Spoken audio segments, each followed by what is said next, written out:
마리아와 같은 믿음 좋은 사람도 과거에 예수님이 여기 계셨더라면 우리 오라비가 죽지 않을 뻔하였나이다 하면서 과거에 믿는다 이거예요. 기적과 이적이 일어날 것을 믿어요. 그리고 마르다는 부활 믿지요. 장차 주님이 다시 오실 때 우리가 호련히 무덤에서 일어날 것을 믿습니다. 예수님은 소통이 안 되니까 다시 말합니다. 나는 부활이요 생명이다. 이것을 내가 믿느냐? 동문서답을 합니다.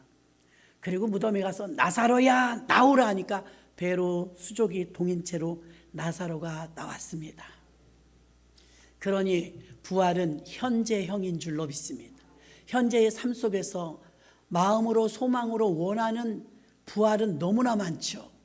근데 꿈쩍도 하지 않습니다. 우리 믿음은 인본주의에 갇혀버렸기 때문이죠. 기독교 신앙의 독특함은요, 성지순례를 가잖아요. 얼마나 많은 무덤들이 전 세계에 많습니까? 모든 무덤은 그 안에 다 뼈가 있어요. 오늘 제목이 뼈가 없습니다예요. 뼈가 없습니다. 뼈가 없으면 죽죠. 우리가 찬송가에 뼈 아픈 눈물을 흘릴 때와 우리 장로님 뼈 아플 때문에 못 보겠더라고요. 뼈가 부러져 갖고 뒤집어졌을 때 다시 돌려서 끼는데 뼈가 진짜 아파요. 그러니까 여러분들 괴롭히는 거 다 뼈 문제 아니에요. 관절통, 신경통, 디스크 이거 뼈예요. 뼈가 아파. 뼈가 아픈 게 굉장히 아픈 거예요. 성경이 나올 정도로 아프니까. 근데 그 뼈가 없다는 거예요. 뼈가. 예수님의 무덤은 뼈가 없어요. 전 세계 수백만 명, 수천만 명이 성지순례로 이스라엘을 갑니다. 이제 전쟁 나서 못 가요. 터키도 못 가요. 그런데 원래 통상적으로 모든 무덤은 뼈가 있잖아요. 시체가 그 속에 있잖아요. 근데 없는 무덤을 보러 가는 거예요. 아멘이십니까? 뼈가 없는 무덤. 예수님의 무덤은 뼈가 없습니다. 우리 가면요, 빈 무덤 보고 와요. 무덤이 2개예요. 하나는 가짜죠. 카톨릭은 원래 외형적인 걸 좋아해요. 예수님 묘가 자기들 볼 때 너무 초라한 거예요. 이렇게 들어가서 있으니까 돌무덤으로 가묘가 있어요. 가묘. 왕의 능처럼 멋있게 건물 안에 있어요. 건물 안에, 다윗성 안에. 이게 예수님의 묘래요. 예수님 묘가 이렇게 생겼으니까 이건 가짜 가묘고요. 아니 왜 가짜 가묘를 만든대요? 카톨릭에서 만들었대. 전시용. 멋있게 무덤을. 그거 비긴 폈지만 가짜. 예수님의 진짜 무덤도 보여줘요. 가면 거기는 빈 무덤. 뼈가 없습니다. 2살 이하의 어린아이들을 2만 명 정도 죽였는데 가보니까 카타쿰이에요. 진짜 조그만 뼈들이 빠글빠글하게 굴 속에 있는 걸 제가 봤어요. 예수님의 무덤은 뼈가 없습니다. 예수님의 무덤뿐만 아니라 전 세계 그 많은 무덤이 있지만 많은 사람들이 수천만 명이 거기를 방문하면서 뼈 있는 무덤 관심 없어. 뼈 없는 무덤 그건 꼭 보고 온다 이 말입니다. 여러분도 가시면 그걸 보게 될 거예요. 뼈 없는 무덤. 그게 전 세계를 발칵 뒤집힌 거예요. 뼈 없는 무덤이. 왜 뼈가 없느냐? 살아나셨다 이 말입니다. 예수 믿는 사람 죽어요. 그러나 죽음에 머물러 있지 않아요. 그 너머에 우리에게 약속하신 새로운 세상. 어제도 말씀했지만 잔다. 우리가 이제 죄 때문에 이 세상에서 한 번은 죽죠. 근데 생명이라는 말을 쓰면 안 돼요. 생명하고 목숨은 달라요. 생명은 영생하는 영원히 사는 영생의 생명이 진짜예요. 그럼 우리가 죽는 건 목숨이 끝나는 거예요. 100년 삶은 거의 때가 된 거예요. 건강한 사람은 100년 살 수 있죠. 병이라도 있고 100년도 못 살아요. 그렇죠? 그래서 모든 사람들이 원하는 것은 뼈 없는 무덤을 구경하러 가는 거예요. 뼈 있는 무덤 관심 없어요. 부활하셨기 때문이죠. 부활은요, 성지에 가서 그 무덤을 보는 것도 너무 감동이지만요, 무신론자들도 거기 가면 그걸 본다는 거 신기하구만. 진짜일까? 의문을 갖는다. 저와 여러분은 의심 없이 부활하심을 믿는 줄로 믿습니다. 당시에는 딜레마가요, 철학적이고 신학적이었는데 그 왜 그러느냐, 주님이 부활하셨다는 것에는 항상 논란이 있었어요. 사람들은 믿지 못하니까요, 이게 말이 되냐고. 그러니까 예수님은 누가 훔쳐간 거야. 돈 주고 또 매수해서 그렇게 소문을 냈습니다. 예수님이 그렇게 되기까지 여당 야당이 싸울 때 이게 누구의 책임 공방, 누구 때문에 이렇게 됐냐, 이게 나라가. 그럼 누구 때문이라고 하는데 거기 몇 명이 등장하죠. 몇 명. 예수님 왜 죽었냐 이거예요. 큰 틀로 봤을 때는 하나님 뜻이에요. 그렇죠? 그분이 죽어야 돼. 어느 때인지는 몰라도 죽어야 우리가 사니까. 미안하지만 죽으러 오신 거예요. 근데 누구 때문이야? 가룟 유다 때문이야. 이것도 맞잖아요. 맞아요? 안 맞아요? 맞아요. 가룟 유다 때문이지만 가룟 유다 때문은 아닐 거예요. 왜냐? 가룟 유다가 나쁘게 쓰임 받은 거예요. 쓰임 받은 거. 예수님은 어차피 죽으실 거긴 해요. 자, 가룟 유다는 왜 그랬을까? 여러분, 이 세상에서 죽음 직전에 아픈 건 배신이에요. 배신. 배신 당해보셨어요? 배신 해봤어요, 그러면? 배신하는 사람도 나쁘고 배신 당하는 것도 힘들어요. 아멘이십니까? 그러니까 배신이 얼마나 아프냐면 사람이 막 생명을 잃을 정도로 아파요. 정신을 잃을 정도로 아파요. 그런데 가룟 유다가 부부싸움도 그렇지만 배신하게 되는 동기는 아주 사소한 거였어요. 그럼 이 사람은 원래 나쁜 사람이었을까요? 돈 주고 예수님 팔아먹었잖아요. 나쁜 놈이죠. 원래 나빴냐고. 아니, 예수님이 선택한 제자인데 원래 그런 사람이라면 뽑았겠냐 이 말이에요. 뽑았겠냐. 우리도 우리 믿음을 장담할 수 없는 게, 지금 저희들이 집사, 권사, 장로, 목사이지만 우리도 몰라요. 왜 그러느냐? 예수님의 제자들 12명을 발탁했는데 12명이가 마태복음에서도 보니까는 제자들에게 귀신 쫓는 능력을 주셨대요. 그러면 제자들도 신방을 다니면서 별별 기적을 다 일으켰는데 그중에 가룟 유다도 있었다는 거예요. 생각을 잘 해보라고요. 가룟 유다도 귀신을 쫓아내며 가룟 유다도 전도하며 가룟 유다도 막 찬양했어요. 아멘이십니까? 그게 우리들이에요. 근데 그중에 왜 배신했을까? 가룟 유다가 그렇게 잘 나가다가 동기가 있겠죠. 동기가 없진 않아요. 동기 3가지를 찾아봤어요. 3가지. 무엇이냐? 첫째는요, 오병이어의 기적이 일어나는 현장에서 사람들이 구름대와 같이 모이는데 그때 가룟 유다도 온 거예요. 그럼 여기 왜 왔느냐? 기대감이 있어서 왔어요. 아니, 병든 자도 고친대지, 능력이 있대지. 와보니까 먹을 거 하나도 없는데 5,000명을 그냥 먹여버려. 놀라겠어요? 안 놀라겠어요?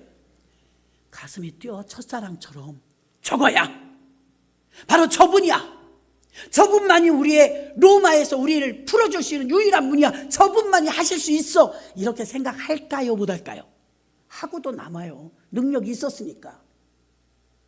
이게 코드가 맞은 거예요. 내가 원하는 지도자 상과 예수 그리스도의 섬김과 본이 되는 모습과, 그러면서도 교만하지도 않으셔. 반말하지도 않으셔. 그죠? 겸손하시잖아요. 섬기잖아요, 예수님이. 그래서 저분이야 바로, 저런 분이 바로 우리나라의 해방을 가져올 거야. 로마의 압제로부터 우리 풀어줄 거야. 이렇게 생각을 하고, 나 이제 저분하고 죽도록 따라다녀야지. 그래서 제자가 돼요. 똑똑한 사람입니다. 죄송한 표현이지만 12제자 다 똑똑한 게 아니에요. 거의 다 어부 출신이에요. 가룟 유다는요, 앞에 붙는 게 지명인 경우가 많아요. 이름은 그냥 유다예요. 예수님 동생도 유다. 구분을 해줘야 되겠죠? 저는 학교 다니는 내내 우리 반에 최하 김미숙이 2명, 3명. 언제나 김미숙, 큰 김미숙, 작은 김미숙, 아니면 A 김미숙, B 김미숙. 마지막 연세대학교 대학원에서는요, 또 3명이야. 근데 예쁘장한 젊은 김미숙이 먼저 저 A 할래요 이래. 그래요, 그럼 A, B, 나한테 C에 그러려다가 A 뿔 하세요. A 뿔 하래요. 나 웃겨가지고. A 뿔도 있어요? 그럼 대학교인데 A 뿔이 있죠. 나 A 뿔. 인천 A 뿔. 정선 A. 전남 B. 아유, 난 어디 가나 그랬다니까요. 이름이 흔해서. 가룟 유다. 가룟은 동네 이름이에요. 동네 이름. 북쪽 그리웃 출신인데 가룟 유다는요 부유층 사람이에요. 그러니까 저 거의 다 어부들인데 어부들에 비하면 존귀한 측에 들어가는 사람이었다는 거예요. 똘똘했다는 거예요. 그래서 예수님이 이제 믿을만 하니까 뭘 시켜요? 12명의 제자와 예수님과 더불어서 사역을 하실 때 쓰이는 모든 물질, 헌금 들어오는 거 이런 계수할 수 있는 재정을 다 맡겨요. 누구한테요? 가룟 유다. 그러니까 처음엔 잘했던 것 같아요. 그렇죠? 우리들도 다 처음엔 잘했죠? 처음엔 잘했어요. 언제 이렇게 마음이 무너지면서 예수님을 배신하고 나중에 급기야 해서는 안 될 짓 돈 받고 팔아먹냐 이거예요. 어떻게 이렇게 변해요? 변질이 돼도. 세 단계로 본다면 첫 번째 단계가 5천 명이 먹고 12강주가 나오니까 너무 좋은 거야. 그래서 예수님을 이제 졸졸졸 따라다니면서 우리의 구세주다. 예수님은 이제 우리의 통치자가 될 것이다. 새로운 왕이 될 것이다. 기대감이 있었어요. 그래갖고 5천 명이 먹고서 막 환호하면서 주님이 우리의 구세주라고 우리나라의 해방자라고 로마의 압제로부터 풀어줄 식민지가 끝날 것이라고 그랬는데 주님이 그 다음엔 이래. 받아 먹어라. 내 살인이라. 내 핀이라 이러네. 아니 왕이 되셔야지 왜 살을 찢어 먹으래. 자기가 원하는 방향에서 예수님이 자꾸 딴 데로 가. 여기선 실망이 오기 시작해요. 기다려도 매일 병든 자 고쳐주고 말씀은 전하는데 정치할 생각이 없어. 그죠? 예수님은 정치적인 왕이 아닙니다. 만왕의 왕이긴 하지만. 그래서 예수님의 행보와 그의 언어를 보니까 받아 먹어라, 피를 먹어라, 뭐 살을 먹어라 그러니까 틀린데 이거? 자기가 원했던 기대상에서 예수님이 벗어나니까 처음에 예수님 배신하는 첫 번째 코드는요 실망에서 오는 거예요. 실망. 결혼했어. 남편이 난 정말 손에다 물 안 묻히게 해준다더니 맨날 흙탕물에 손 넣게 해. 그럼 어떻게 해요? 실망이야. 실망. 그 다음에 오는 게 뭐예요? 실망으로 끝나면 괜찮아요. 여러분도 조심하셔야 돼. 내가 지금 주님을 잘 믿지만 내가 나 목사님 그런 분인지 몰라도 좀 실망. 이렇게 시작한다니까. 나 보지 마요. 주님 보세요. 그래서 작은 실망이 시작되는데 두 번째는 원망이 와요. 원망은 어떻게 왔어요?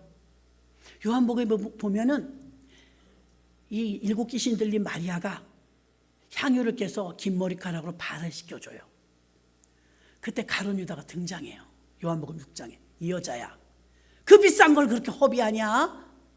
육으로만 보는 거예요. 그걸 팔아서 300데나리온이나 될 텐데 가난한 사람에게 나눠주면 좋잖아. 그걸 왜 이렇게 허비해? 주님 면전에서. 주님 그 허비로 보지 않거든요. 여러분 주님께 드리는 헌금이 허비예요? 낭비예요? 세상 사람들은 그렇게 말할 수 있어요. 너 왜 거기다 돈을 그렇게 뭉뚱뭉뚱 갖다 바쳐? 미쳤어? 막 이럴 수 있어요. 근데 제자가 그렇게 말하면 안 되잖아요. 너무 잘하는데. 예수님이 여러분 인마이 포켓 할까요? 예수님 헌금 들어오는 게 관심 있어가지고 막 뒤로 빼돌리고 막 그럴까요? 안 그럴 거잖아요. 지가 그러는 거지. 지가. 요한복음에 나와요. 저는 도적이라 이렇게 나와요. 자 봐요. 그래서 그 여자를 책망했어. 자기 딴에 어른이니까. 예수님보다는 얕은 어른. 이 여자야 그걸 왜 허비했어? 그럴듯해요. 그걸 가난한 사람에게 나눠주면 많이 나눠줄 텐데 그걸 그렇게 홀랑 다 쏟아버려? 예수님께서 가만두라. 저는 내게 좋은 일을 행하였다. 곧 죽을 거니까요. 장례를 예비했다 이거예요. 주님은 위로가 된 거예요. 어디서든 복음이 증거될 때 이 마리아의 이야기도 꼭 전해라 이렇게 말했네. 그 면전에서 여러분 봐요. 첫 번째 실망했다. 예수님이 나하고 방향이 좀 안 맞아. 정치적인 왕이 돼서 좀 자유를 줬으면 좋겠는데 로마의 압제에서 우리를 빼줘야 되는데 그 관심 없으셔. 그러니까 사실 5천 명이 줄줄줄줄 빠져나가는데 샥샥샥샥샥 다 빠져나. 야 예수님이 더 이제 떡만 주고 다른 건 안 줄래나 봐.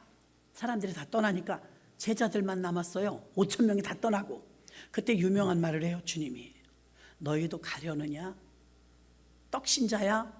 축복만 받고 너희도 가려느냐? 그러니까 언제나 베드로 말 잘해요.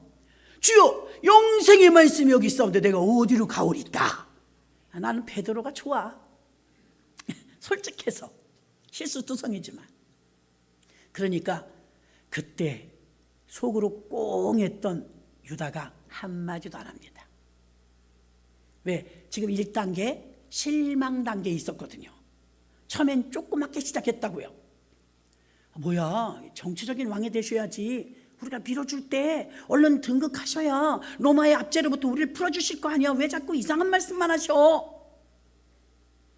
자꾸 엇나가니까 자기의 계산하고 안 맞으니까 예수님에 대한 실망이 왔다고 그랬어요. 그러다가 결정적인 계기가 원망으로 바뀌는 계기가 있었어요. 그게 뭐냐면 그 여자를 면전에서 뭐라고 했는데 주님이 그래도 내 편을 들어줘야 되는데 연륜으로 보나 관계로 보나 이렇게 사람이 많은데 망신을 줬어. 가만둬라. 저 여자는 지금 내게 잘하였도다. 근데 얼굴이 후끈후끈해. 가룟 유다가. 아니 나중에 나 살짝 불러서 나한테 그러시지 왜 사람 많은 데서. 그렇게 면전을 주고 드디어 원망으로 바뀌기 시작한 계기가 돼. 무섭더라고요. 사단은 틈만 있으면 여러분 마음의 길에요. 이미 사단이 길을 조금씩 깔아놨다니까요. 조금만 틈이 있는데 열어주면 확 들어가 길 만들어 버리는 거예요. 그래서 항상 감사하라는 거예요. 감사하라네. 감사하셔야 돼요. 그래서 사단이 틈을 못 타요. 그래서 실망해서 이제 원망하는 단계로 가죠. 원망하는 단계 가니까 다 원망으로 보면 그렇게 보여요, 안 보여요? 예수님이 저 여자 좋아하는 거 아니야? 이런 거 성경에 없습니다. 제 말이에요. 생각을 할 거라 이 말이에요. 예수님이 저 여자 좋아하나? 왜 그래? 사람들 많은 데서 제자인 나를 그렇게 면전에서 까? 주님 변질됐네. 주님이 저 여자 좋아하나 봐. 주님도 이제는 그 영향력이 이제 다 끝났나 보지? 주님이 해도 너무하네. 그래도 내가 명색의 제자인데 저 사람들 많은 데서 저 여자를 보호하느라고 나를 이렇게 까셔? 내가 얼굴이 뭐가 돼? 그때 이제 꽁해갖고 원망으로 바뀐 단계 2단계.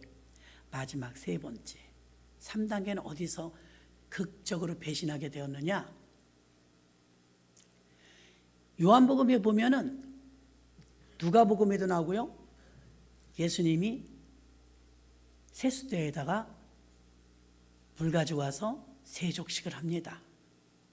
다 닦아주는데 예수님은 하나님이잖아요. 하나님이신 그 높은 분이 12제자 다 발을 씻어줬어요. 가룟 유다도 씻어줬어요. 별로 감흥을 못 느꼈어. 왜? 지금 원망 상태니까. 이게 또 뭐 하자는 거야 도대체 이랬겠죠. 왜 발은 씻기고 난리야. 그랬을 거예요. 곱게 안 봐요. 지금 원망이 들어가서. 그런데 다 씻기고 나더니 최후의 만찬을 하자는 거예요. 밤이 되었어요. 자, 다 같이 모여라. 포도주와 떡을 가져다가 다시 그러는 거야. 받아 마시라. 내 피니라. 떡을 뜯어갖고 받아 먹으라. 내 살이니라. 요한이 최후의 만찬 사진에 보면 예수님한테 비스듬히 기댄 남자가 그 나이 제일 어린 요한, 사도 요한. 베드로가 눈을 찡긋찡긋하는 거야. 예수님이 이런 말을 해요. 너희 중에 하나가 나를 하나가 팔리라 그래. 웅성웅성하는. 주님 그게 누굽니까? 그런 말이 어디 있습니까? 아무리 그래도 그렇지 우리가 어떻게 주님을 배신합니까? 대중이 이렇게 말하니까 주님은 아무 말씀도 안 했어요. 그러니까 베드로가 눈짓을 팍 하니까 예수님하고 가장 가까이 있는 요한에게 눈짓하니까 요한이 물어보라 그 소리야. 요한이 묻습니다. 주님 내니까 누가 우리 중에 배신합니까? 그때 말을 해요. 주님이 내가 떡을 지금 떼어서 주는 자가 그 자다. 나와 함께 떡그릇에 손을 넣는 자가 그 자다. 근데요 이 나라의 법에는 떡을 이렇게 먼저 떼서 누가 주면 이건 화훼와 내가 너를 존중한다 사랑한다 이런 표현이래요. 우리 커피 주는 것처럼 좋은 의미예요. 떡을 떼주는 게. 그래서 예수님이 12명 중에서 그 팔아먹을 놈 가룟 유다에게 기회를 주는 거. 이게 마지막 기회예요. 가슴이 너무 아프더라고. 이게 마지막 나와 함께 그릇에 손을 넣는 자니라. 그럼 이제 마지막 내가 너 사랑해. 그래도 사랑해. 내가 그래도 너를 세월이 있는데 널 사랑해. 그래서 떡을 이렇게 넣는데 손이 같이 들어갔는데 유다가 빼요. 네? 성경에 보면 그런 나와 함께 그릇에 손을 넣는 자니라. 그때 손이 닿았잖아요. 스킨십이 됐잖아요. 마지막 이때 잡았어요. 주님 죄송해요. 내가 미쳤나 봐요. 내가 어디 뭐에 씌웠나 봐요. 주님은 아시죠? 저를 용서해 주세요. 이러면 끝나. 그죠? 주님 용서 안 해주시겠어요? 지금 기회를 주는 거잖아. 가룟 유다에게. 다 아는데. 성경은 이렇게 말해요. 어둠 속으로 나가더라. 뿌리치고 어둠 속으로 나갔어. 그의 인생이 어둠으로 간 거야. 베드로하고 가룟 유다는 똑같이 실수했어요. 똑같이 죄졌어요. 하나는 3번 모른다고 부인하고 하나는 팔아먹었어요. 둘 다 나쁜 놈이에요. 근데 한 사람은 재기했죠. 부활로. 왜? 회개했으니까. 통곡하며 회개했으니까. 얼마나 깊게 울었나 몰라요. 근데 한 사람은 어둠 속으로 자기 집으로 가더라. 기회의 마지막 기회를 놓친 거예요. 이때 내니까 막 할 때 요한복음의 말씀을 빌리면 저는 도적이라. 돈 깨서 돈을 훔쳐갔더라. 자, 첫 번째 작은 실망이. 요거 문 열어주면 안 돼요. 사탄한테 귀신 들어가요. 그럴 때 작은 실망이 원망으로 바뀌더니 그 다음에 탐욕이 들어가요. 이제 헌금에 손을 대기 시작하는 거예요. 헌금은 여러분들의 주님께 드리는 속전값이에요. 굉장히 귀중한 돈이에요. 여러분이 100원을 헌금했든 1000원을 헌금했든 여러분이 한 헌금은요, 내가 예수 믿습니다 하는 고백으로 내는 헌금이기 때문에 그 헌금이 얼마나 귀하냐면 생명값이에요. 여러분 살려준 값. 아멘. 살려준 값을 여러분이 헌금 내는 거예요. 하나님 나 살려주셔서 감사해요. 그래서 헌금 내는 거예요. 그걸 누가 훔쳐갔다? 죽어야지. 그럼 주님 돈 훔쳐갔으면 죽어야지. 재정보다 욕심이 생긴 거예요. 예수님한테 들어온 모든 헌금 다 복음을 위해서 쓰는데 슬쩍 훔쳐갔다고 성경이 말하니까 맞겠죠. 저는 도적이라. 돈깨를 맡았는데 훔쳐갔다잖아요. 탐욕에 들어가면 사망이 오는 거예요. 그리고 이제 예수님은 너무 가슴 아프니까 발을 씻겨주면서 기회를 자꾸 주는 거예요. 둘이 만나는 기회. 1대1. 이거 세족식은 1대1입니다. 그리고 사도 요한이 물어볼 때 나와 함께 그릇에 손을 넣는 자가 그이니라. 근데 그거 정확하게 잘 이해를 못했어요. 제자들은요. 왜? 바로 손을 뺐어요. 가룟 유다가. 탐욕에 들어가니까 그는 결국 작은 실망은 내가 기대하던 메시아가 아니네. 왜 나라의 왕이 돼갖고 나라 좀 정치 좀 해주지. 자꾸 저렇게 쓸데없는 얘기를 하시나.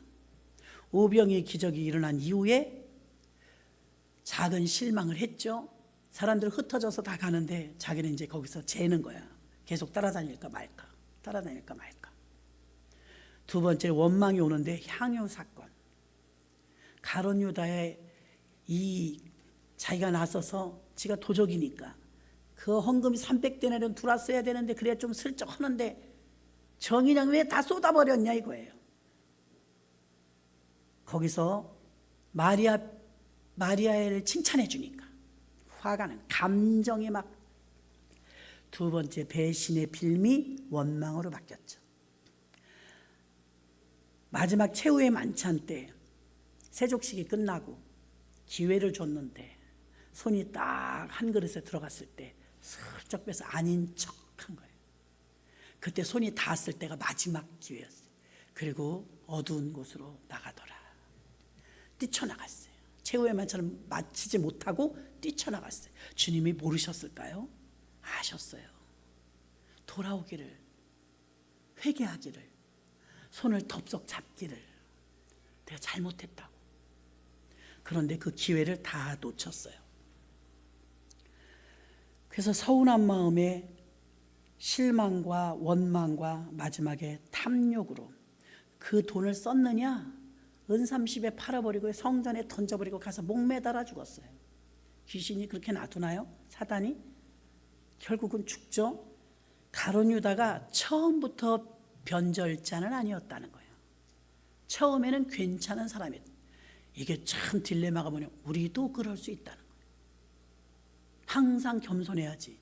우리도 가룟 유다가 아니 된다는 장담할 수가 없다는 거예요. 고린도전서 오늘 본문 15장 12절, 그리스도께서 죽은 자 가운데서 다시 살아나셨다 전파되었거늘 너희 중에서 어떤 이들은 어찌하여 죽은 자 가운데 부활이 없다 하느냐. 살아서 믿는 자라고 어제 말씀드렸어요. 예수 부활이 있다는 것은 없다는 것과 의견 차이가 있는 논쟁 정도가 아니라 총체적 잘못된 것입니다. 부활이 없다면 우리가 예수 믿는 게 다 헛거래예요. 그리고 우리가 불쌍하대요. 그러니 부활을 믿으라는 거예요. 고린도전서 15장 29절 31절. 만일 죽은 자들이 도무지 다시 살지 못하면 죽은 자들을 위하여 세례받은 자들이 무엇이 하겠네. 어찌하여 너를 위하여 세례를 받느뇨. 또 어찌하여 우리를 때마다 위협을 무릅쓰리. 형제들아, 내가 그리스도 예수 우리 주 안에 가진 바 너희에게 대한 나의 자랑을 두고 단언하는 나는 날마다 죽노라. 참 여러분 자기를 그렇게 쳐서 복종시키는 거예요. 내 자아가 올라오면 눌러버리고 죽이는 거예요. 부활을 믿는 자는 죄를 장사 지내고 다시 사는 부활의 세례를 믿기 때문에 즐겁게 순종하는 것입니다. 주님이 다시 오시는 그날까지 우리 앞에 닥칠 일을 보면서 좌절하거나 실망하거나 현실을 바라보고 믿음을 잃지 마시고 예수님에게 부활이 있으므로 우리도 부활이 있음을 믿으시길 바랍니다. 19절에 보니까 만일 그리스도 안에서 우리가 바라는 것이 다만 이생뿐이면 모든 사람 가운데 우리는 더욱 불쌍한 자니라. 부활이 없다면 불쌍하대요. 사도들은요, 초대교회요, 모두 나가서 전하는 게 똑같은 복음이었어요. 예수님이 살아나셨습니다. 주님이 다시 오십니다. 이게 복음이었어요. 이게 예수 그리스도의 부활이 없다면 교회가 전하는 모든 메시지는 거짓이에요. 교회에 하나님의 강단을 이렇게 세워놓고 주의 종을 이렇게 세워놓은 것은 이거 전하라는 거예요. 이거 알려주지 않으면 교회는 헛거라는 거예요. 부활의 복음. 고린도전서 15장 15절. 또 우리가 하나님의 거짓 증인으로 발견되리니 우리가 하나님이 그리스도를 다시 살리셨다고 증거하였습니다. 증거하라잖아요. 다시 사는 걸. 만일 죽은 자가 다시 사는 것이 없으면 하나님이 그리스도를 다시 살리지 아니하셨으리라. 부활이 없다면 우리는 끔찍한 일이에요. 거짓이야 복음이. 그러면 거짓, 헛된 것보다 더 나쁜 거짓. 사도행전 1장 22절. 항상 우리와 함께 다니던 사람 중에 하나는 세워 우리가 더불어 예수의 부활하심을 증거할 사람이 되게 하려 함이라. 가룟 유다가 죽으니까 마띠아를 제비 뽑아서 하나 세우는. 왜 세우냐? 11 있으면 어때? 12이나 11 죽었으면 그만이지 뭘 또 세우는 이유가 여기 나와 있는 거예요. 응?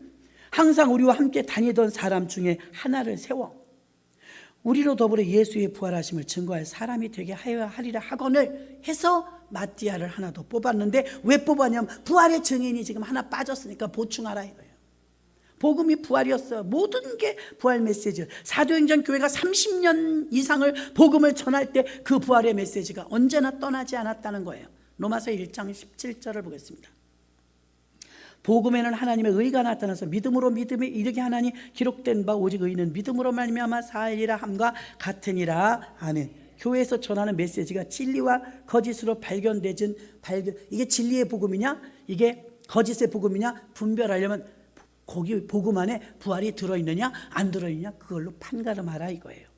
17절 봅니다. 그리스도께서 다시 사신 것이 없으면 너희 믿음도 헛되고 너희가 여전히 죄 가운데 있을 것이요 그리스도의 부활 복음을 전해야만 죄로부터 완전한 구속이 이루어지는 것을 말하며, 십자가의 가치는 부활의 능력이 있기 때문에 십자가의 가치가 부활로 증명되는 거예요.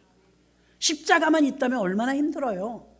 십자가만 있는 게 아니고 고난 뒤에는 반드시 부활이 있음을 믿으시길 바랍니다. 20절 봅니다. 그러나 이제 그리스도께서 죽은 자 가운데 다시 살아 잠자는 자 첫 열매가 되셨도다. 아멘. 기독교의 출발 첫 열매는 바로 예수님의 부활이었습니다. 그러나 이제 죽은 자 가운데서 다시 살아 잠자는 자들의 첫 열매가 되셨도다. 그래서 바울이 그리스도에 대한 부활 복음입니다. 고린도전서 15장 3절부터 보면 내가 받은 것을 먼저 너희에게 전하였느니 이는 성경대로 그리스도께서, 봐요, 부활도 성경대로 죽으시고 성경대로 장사 지냈다가 성경대로 사흘 만에 살아나고 게바에게 보이시고 그 후에 12제자에게 보이시고 그 후에 500여 형제에게 보이셨고 그 중에 지금까지 태반이나 살아있고 어떤 이는 잠들었으며 그 후에 야고보에게 보이셨으며 그 후에 모든 사도에게와 맨 나중에 자기 바울 만삭되지 못해 이렇게 겸손해요. 팔싹둥이 같은 나에게도 보여주셨다.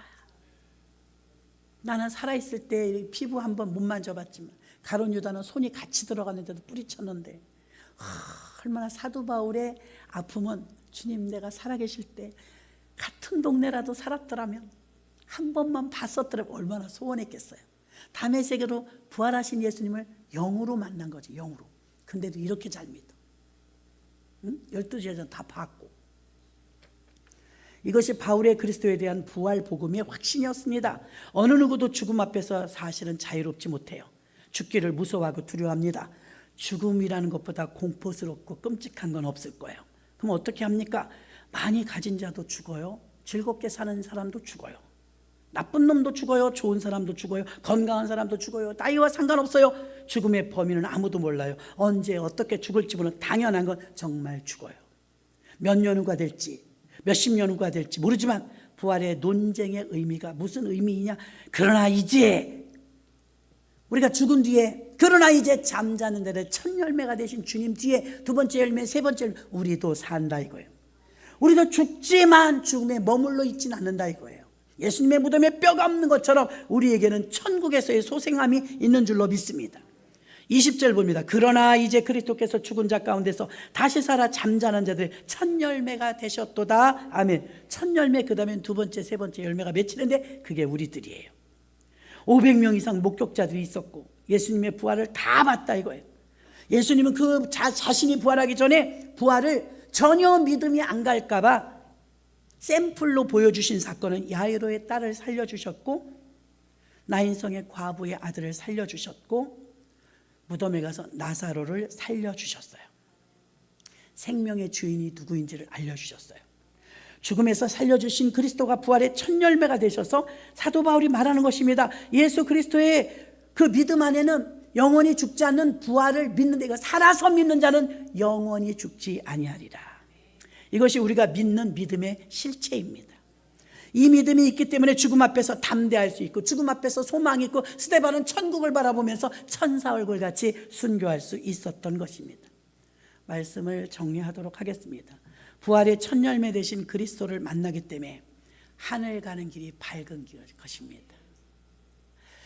그 찬송가에 보면은 세상 사는 동안에 나와 함께 하시고 세상 떠나가는 날 천국 가게 하소서. 너무 신나는 거예요. 맞아, 이 땅에 있을 때는 세상 살 땐 주님과 동행하고 주님 떠날 때는 천국에서 만난다 이거예요. 잠잘 때 무서운 사람 저한테 오세요. 제 옆에서 같이 잡아요. 이렇게 빨리 자는 사람 처음 봤대. 저더러 룸메이트들이. 목사님 그렇게 바쁘고 그렇게 힘들고 할 것도 많은데 목사님 그래갖고 벌써 잠들었더래. 창피해. 어떻대. 옆에서 계속 말했나 본데 몰라. 그냥 자는 거예요. 잘 때 난 불안한 적이 한 번도 없어요. 좋지. 잠잔다. 예수님 표현했어요. 잠들었도다. 잠의 묘미는요 반드시 깬다는 거예요. 우리가 주님이 잠잔다는 건 죽었지만 죽은 게 아니다. 잠잔다. 근데 애기들을 태우고 멀리 장거리 가면은 부산을 간다. 전라도를 간다. 한참 가잖아요. 가는 동안 뒤에서 자. 여기 어디예요? 순천이요. 많이 왔네요. 인천에서 출발해서 순천 왔으면 많이 왔잖아요. 잘 때의 장소와 깰 때의 장소가 다른 게 잠이에요. 그러면 내 백성이 잠들었다 이 표현은 깰 때는 천국에서 깨는 거예요. 우리는 죽음이 무섭지 않은 것이, 지금도 많은 분들이 전쟁으로 다 난리잖아요. 전쟁이 난리가 나도요 여러분 속은 난리가 나면 안 돼요. 죽으면 천국이지 뭐. 세계 종말이 와도 나는 안 무섭다 이 마음이 있어야 돼요 여러분에게. 뭐 종말이라도 할 수 없지 뭐. 나는 잠들었다 깨면 다른 곳에 있을 거니까. 죽음이 우리에게 올 수 있지만 죽음에 머물긴 못해요. 죽는 즉시로 가는 곳이 있는데 우린 다른 곳에서 가서 살 거예요. 단칸방을 살던 사람이 아파트로 이사 가면 단칸방 그립지 않아요. 아우 여기 뭐 와보고 싶지. 얼마 전에 목사님 한 분이 국민차 무시하는 거 아닙니다. 레이 그 차를 타셨어요. 오래 타셨어요. 차를 바꾸게 됐어요. 근데 우리 목사님들이 목사님 한번 그 차로 산타페인가 뭐 사셨는데 그 차 타시면 이제 레이 못 타십니다. 난 그래도 레이가 더 좋아요. 난 그래도 레이 탈 거예요. 한 몇 달 됐거든요. 레이 못 타겠더라고요.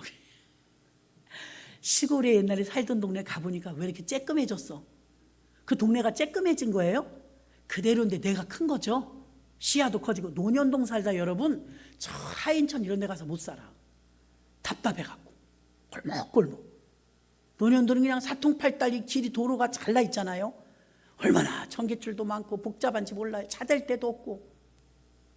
근데 옛날에 클 때는요 그 큰 마을 어디 길 같았잖아요. 지금 가보면 왜 이렇게 조그매? 느낌이 다르더라 이거예요. 우리에게 이제 믿음이 커지고 장차 천국에 가면 그렇지 이 정도는 돼야 우리가 살지. 응? 이 정도는 돼야 살지. 여러분 오늘 말씀 속에서 가룟 유다 한번 1단계, 2단계, 3단계 살펴서 작은 실망이 더 커져서 버림받지 않도록 조심하셔야 돼요. 누구나 실수는 할 수 있어요. 베드로는 수제자인데 어떻게 똑바로 보고서 주님 보이는데 저런 사람 모릅니다. 맹세코 모릅니다. 저주하면 모릅니다. 그렇게까지 할 거 뭐 있어요? 나쁜 놈이지. 그런 놈도. 다윗은 어때요? 우리아를 죽였어요. 그런 놈도. 자랑할 사람이 하나도 없어요. 우리도 그렇고. 근데 다 용서해 주십니다. 다 용서해 주세요. 가룟 유다에 대해 예수님은 사랑하시니까 3번이나 기다리시는. 그런데도 회개하고 돌이키지 않고 어두운 곳으로 갔더라. 아주 간 거예요. 어두운 곳으로. 그때 마귀가 잡아버린 거지. 목사? 아이고 마귀한테 잡힌 사람 얼마나 많은데. 권사? 아이고 마귀한테 잡힌 권사가 수두룩해요 여러분. 그런데 어두운 곳으로 갔더라. 제자자 오늘날로 말하면 목사잖아요. 가룟 유다도. 목사가 그 짓을 하고 세상으로 간 거예요. 우리는 절대로 내 믿음을 자랑할 수가 없어요. 겸손하셔서 겸비하셔야 될 줄로 믿습니다. 예수 그리스도의 부활이 없다면 모든 게 헛것입니다. 가룟 유다처럼 개인의 만족이 안 된다고 해서 잘못된 선택을 하시면 안 돼요. 나 우리 교회가 이렇게 할 줄 알았더니 이렇게 안 하네? 에이 그냥 실망했어. 여기서 끝나야 되는데 그 다음에는 원망이 되더래요. 암만 말해줘도 목사님이 못 알아들어 먹어. 왜 저러시는지 모르겠어. 당신이 바꿔. 뜻이 아니니까 그런 거야. 그리고 원망이 끝나서 가룟 유다 자기가 도적인데 탐욕이 왔어.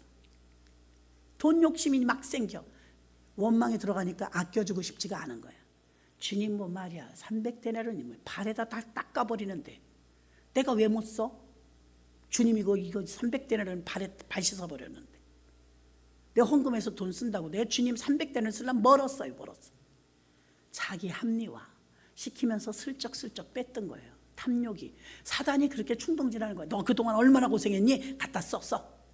알게 뭐냐? 가져가기 쉬우니까. 위치가 재정부니까.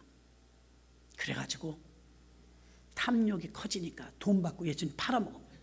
야, 원래 나쁜 놈은 아니었단 말이에요. 주님을 사랑하고 주님 일의 보람을 느꼈고 그러니까 따라다녔죠. 실망, 작은 실망으로 시작했어요. 그 다음에 원망이 되었고 그 다음에 탐욕이 됐어요. 욕심 들어가면 죽이는 거예요. 여러분 가룟 유다를 우리한테 이렇게 성경에서 보여주는 거는 너네도 그래라 이게 아니잖아요. 그러니까 조심하라. 아멘이십니까? 주여 삼창하시고 간절한 마음으로 통성으로 기도합니다.